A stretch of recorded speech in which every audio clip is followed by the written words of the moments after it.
excavation, wetlands, or permits either, is it? No. Wouldn't you agree that the bank had taken out considerably more than $360,000 in equity from Mr. Plank at closing? No. So you think all of the equity in the land, the permits, the architect's fee, the wetland mitigation, the excavation, and all of the construction was referenced in tab 10, total $360,000? What was tab 10? That was the inspecting architect's report that we reviewed everything that had been completed. Okay, can you ask that again? Sure. The inspecting architect had completed his inspection, signed off on everything that's been done. Correct. In addition to that, the land's been bought, permits have been paid for, the architect's drawings have been done. That's more than $360,000, according to your own documents. All the work that's been done to that point in time? Mr. Plank is paid for. I don't know what Mr. Plank has paid for at that point in time. Isn't that what you're referencing in your credit commitment memo? No. I'm referencing in here what the bank will fund out of its loan and what the borrower will fund out of equity. And he's already paid for the land, hasn't he? That's this 80%. He's paid over $100,000 for the land. That he has, yes. And he's paid for the architect's fees. Those were done by May of 2005. There's architect's fees throughout the entire life of the project. Sure. He did the drawings. We've seen they're presented in 04. We've got site drawings right here. If you go back to the document, I'm sorry, go ahead. They were filed with the town in April of 05. Correct. He paid for the drawings for the buildings that are in the file, Hawk's Nest among them. I'm assuming you paid for that, yes. As well as all of the construction we saw prior to close at $971,000. No, I can't tell you he's paid for that. Well, what were you reimbursing? Why did you reimburse the $611,000? Didn't reimburse him. The bank funded $611,000 to the title company to pay for the costs incurred on the project to that point in time. The city center's already incurred. Incurred and paid for are two different things. City center's incurred all those costs, $971,000 for the construction. Correct. And we've just reviewed, you've got land and permits and architect's fees as well.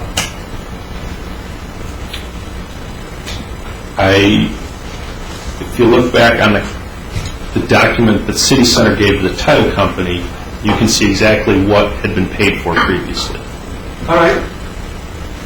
If you have another document you think proves that, I'd like to see it.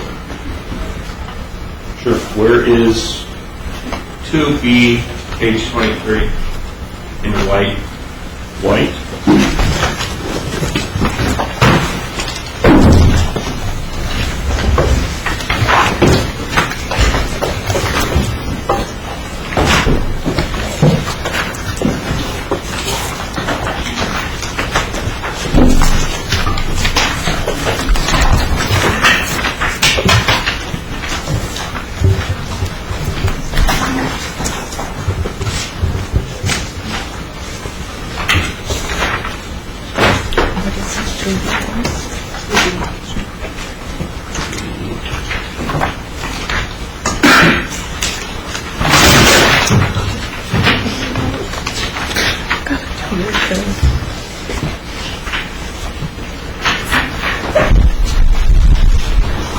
Now this is draw 2, isn't it? This is draw 2. Draw application number 2, correct. And you've got now, you've given credit for everything that's been paid out in draw 1, plus the additional $759,000 for draw 2. You were using $971,000 number. That's this number right here.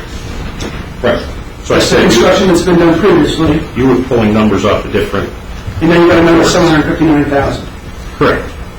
And there was another $300,000 of equity deducted from that, wasn't it? No, this is the total project. Right. And we've gone through draw 2 already. Mr. Wood was going to draw two, and we can go through it in detail again, but I think we covered it. You paid $450,000 on this, didn't you? Remember the email with the equity deductions? There's $210 for the building. There's all the overages that they explained. The total amount that you paid was $450,000 because of the equity you needed to inject. I'm going to object to the form. He's referring to a payment schedule for the first draw of $971 and a payment out of the second draw. He's adding two draws together, which is an incorrect statement. Let's go to the email. All right, we'll look at the email.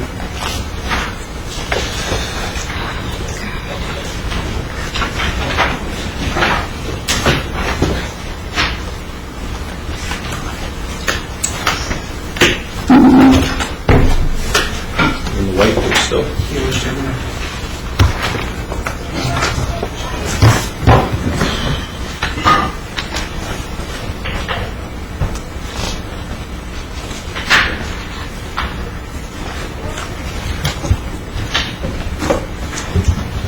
Tab 3.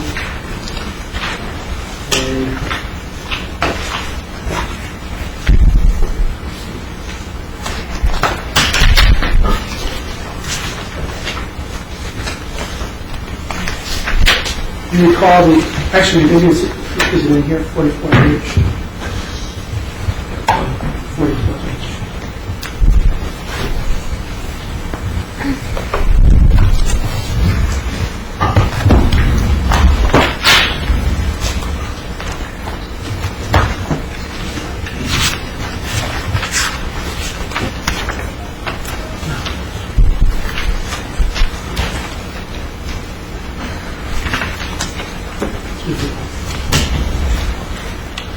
You recall that Mr. Speck emailed back that $759, you had to take equity out of it? He didn't take equity out of it. Instead, equity was required. Equity was required, and they deducted it from the $759. Of the I don't remember the exact dollar amounts, but of the $759,000 in cost, City Center had to fund a portion of it as equity for the vertical construction of the first building, had to fund a portion of it for cost overruns because the budget had increased over the original budget, and the bank funded their contractual piece. Which totaled to $308,000. Or thereabouts. 308. Here it is. Bank funded?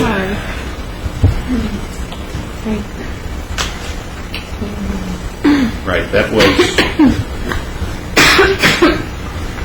759. Yeah, that's the second draw.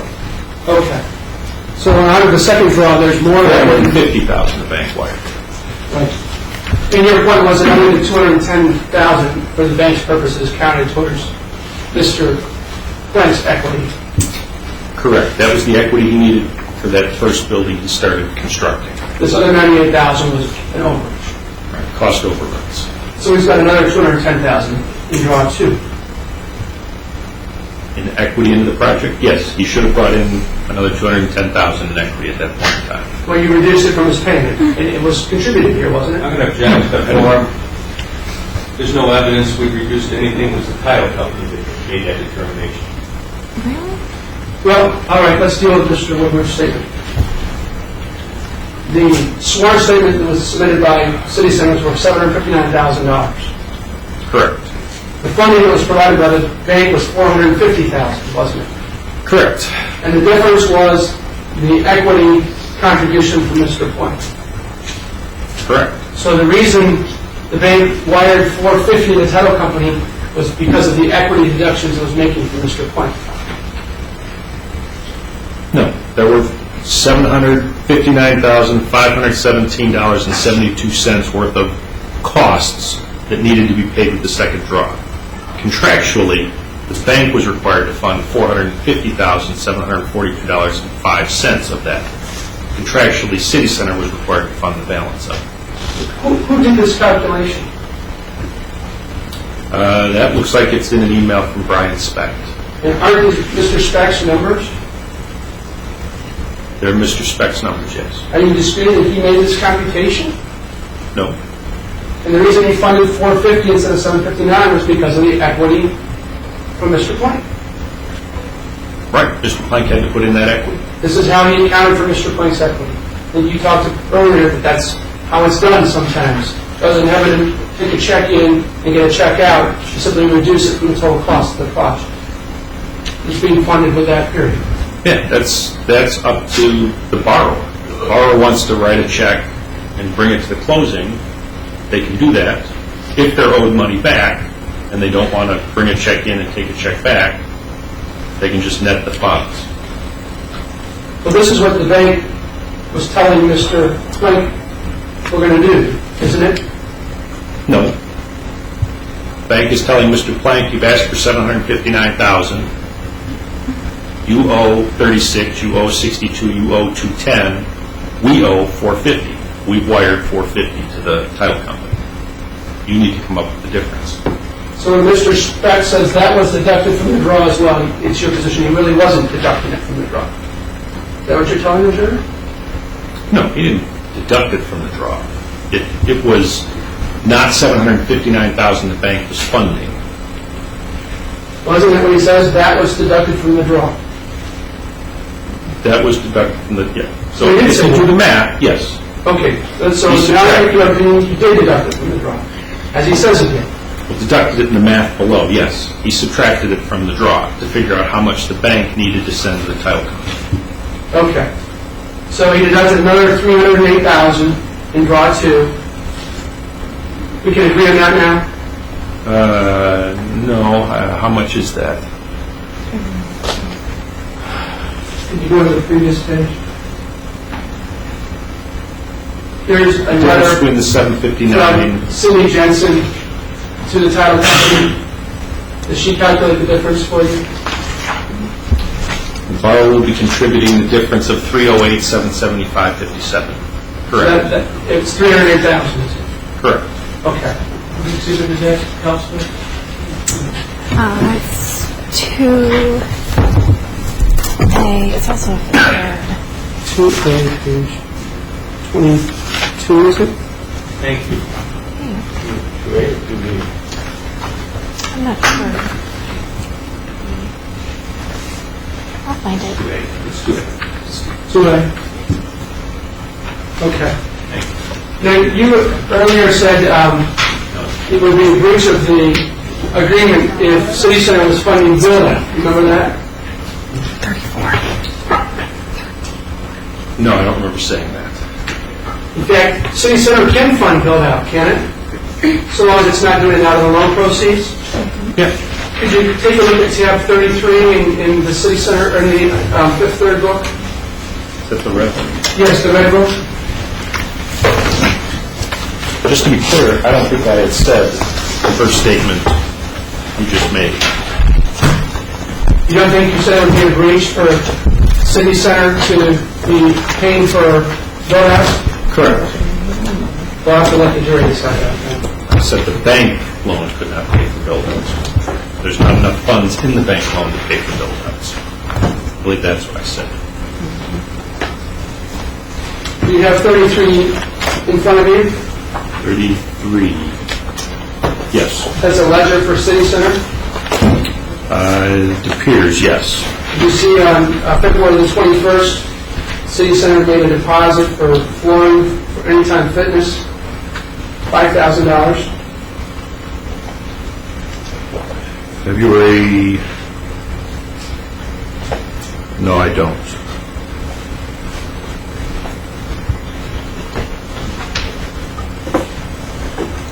February the 21st, you need flooring, $5,000. Yes. There's nothing prohibited about that, is there?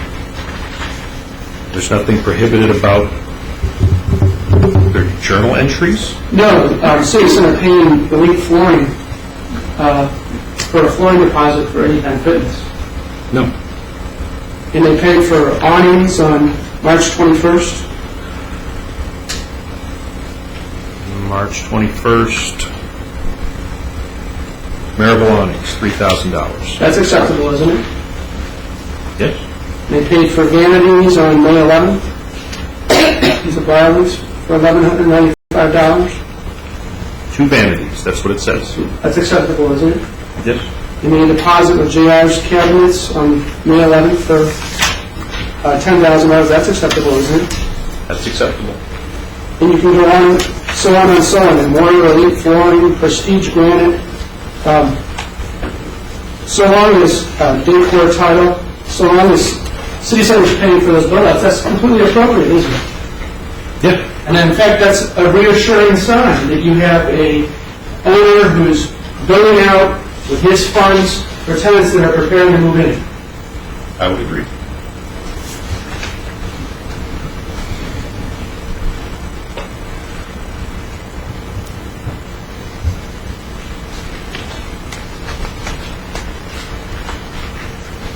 Now, as you sit here today as the bank representative, what you know about this case comes from your review of the 6,000 pages of documents in the bank's file.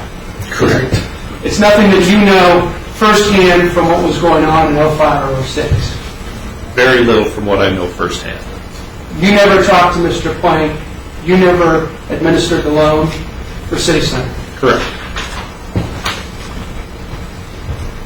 It isn't in the true statement that the first document you're aware of that shows a written notice of default to City Center is the November 17, 2006 letter from your lawyer to City Center.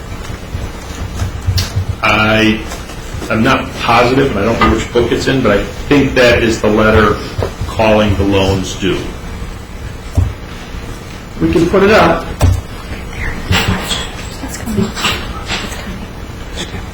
Oh, 37 in the white. Tab 37 in the City Center book. I should know this by now. Which color is City Center book? The white book, I'm sorry. I got it up.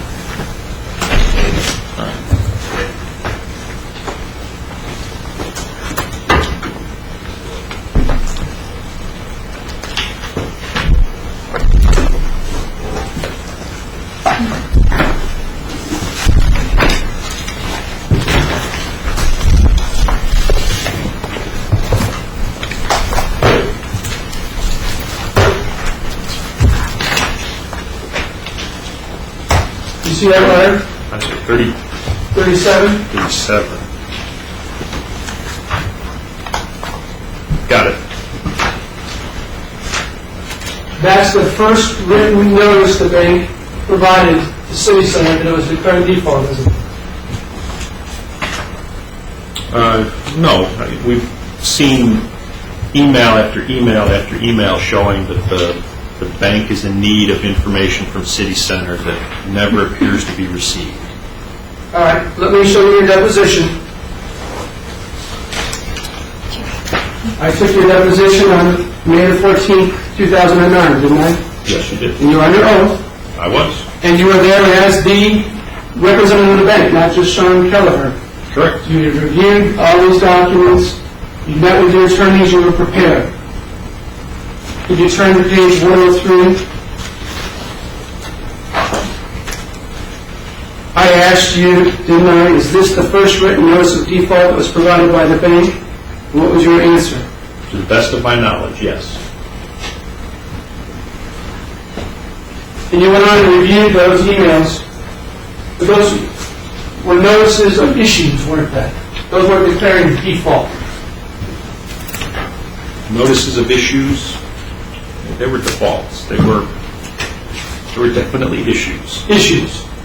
This says the following default has occurred. You're telling City Center you're in default. Correct. And again, the reason is for failure of timely to make payments. That's the reason that was provided. Correct. And the construction loan contained an interest reserve account, didn't it? It did. Which means that City Center didn't have to write checks for interest each month during construction, did it? Correct. As long as the loan was in balance, on track, no defaults, the interest reserve was there to support the debt.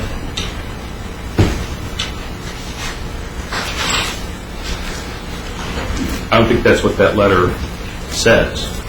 You would expect the bank to send a written notice of default, wouldn't you? No, after reviewing the loan documents, it doesn't require the bank to send written letters of default. And I understand, I've heard from Mr. Woodward that he doesn't think the legal parameters of the document require. I'm asking about your... I'm going to object to the form of the question. We approach